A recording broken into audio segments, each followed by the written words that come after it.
स्वीकृत नगरसेवक निवडीला मुहूर्त मिळेना, इच्छुकांचा जीव टांगणीला, 8 जागांसाठी मांदियाळी, राजकीय वर्तुळाचे लक्ष. स्वीकृत नगरसेवक निवडी लांबणीवर पडलेले आहेत, त्यामुळे इच्छुकांचा जीव टांगणीला लागलेला आहे. स्वीकृत नगरसेवक पदाच्या 8 जागांसाठी इच्छुकांची मांदियाळी आहे. प्रामुख्याने भाजपमध्ये इच्छुकांची असलेली मोठी संख्या आणि नेत्यांमधील गटबाजी यामुळे या निवडी रखडल्याची चर्चा जोरात सुरू आहे. महानगरपालिकेत भाजपाचे संख्याबळ 39 आहे. काँग्रेस 18, राष्ट्रवादी अजित पवार पक्ष 16, राष्ट्रवादी शरदचंद्र पवार पक्ष 3 आणि शिवसेना 2 असे पक्षीय बलाबल आहे.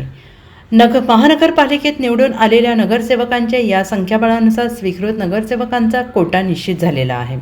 महापालिकेत एकूण 8 स्वीकृत नगरसेवक असतील. भाजपाचे 4, काँग्रेसचे 2 आणि राष्ट्रवादी अजित पवार पक्षाचे 2 स्वीकृत नगरसेवक असतील. स्वीकृत नगरसेवक पदासाठी भाजप, काँग्रेस, राष्ट्रवादी अजित पवार पक्षात इच्छुकांची मोठी संख्या आहे. महापालिकेच्या सार्वत्रिक निवडणुकीत अनेकांना स्वीकृत नगरसेवक पद देण्याचा शब्द नेत्यांनी दिला आहे. आता त्यापैकी कोणाला संधी मिळणार याकडे लक्ष लागून राहिले आहे. महापालिकेच्या निवडणुकीचा निकाल दिनांक 16 जानेवारी रोजी लागलेला आहे. महापौर उपमहापौर निवड दिनांक 10 फेब्रुवारी रोजी झाली. आता एप्रिल महिन्याचा पहिला आठवडा होत आला तरी अद्याप स्वीकृत नगरसेवक निवडणुकीला मुहूर्त लाभला नाही. मात्र भाजपमधील अंतर्गत गटबाजीमुळे स्वीकृत नगरसेवक निवड लांबणीवर पडलेली असल्याची चर्चा आहे.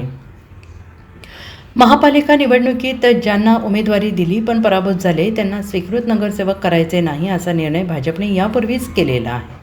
मात्र काही पराभूत उमेदवारांकडूनही स्वीकृत नगरसेवक पदासाठी लॉबिंग सुरू आहे. एकूणच स्वीकृत नगरसेवक निवड लांबणीवर पडल्याने इच्छुकांमधील नाराजीचा सूर उमटतो आहे. काँग्रेस, राष्ट्रवादी अजित पवार पक्षातील इच्छुकांच्या नजरा स्वीकृत नगरसेवक निवडीकडे लागल्या आहेत. Bureau report, SVN Marathi, Sangli.